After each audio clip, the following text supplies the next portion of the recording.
پھر بڑوں کا بیٹے ہمیشہ ادب کریں، اساتذہ کا، معلمات کا، ٹیچرز کا ادب کریں۔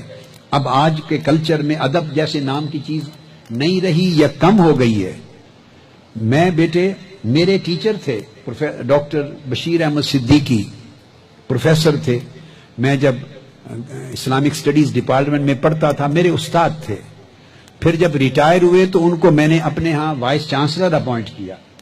وہ وائس چانسلر ہے منہاج یونیورسٹی کے، اس وقت ابھی چارٹر نہیں ہوئی تھی یونیورسٹی، پرائیویٹ تھی، تو پرائیویٹلی ان کو میں نے اپنے ہاں اپوائنٹ کیا خود اپنے پاس وائس چانسلر۔